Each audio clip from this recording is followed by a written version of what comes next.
opening remarks.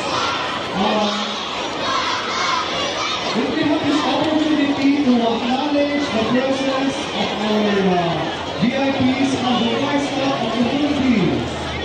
So, let's all welcome the Council Chairperson, Scout Rinaldo Bautista.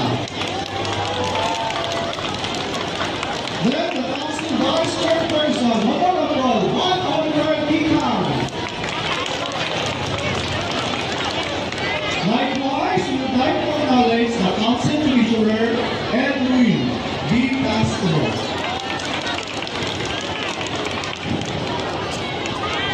And we would like to acknowledge also the presence of the Assistant Council Treasurer,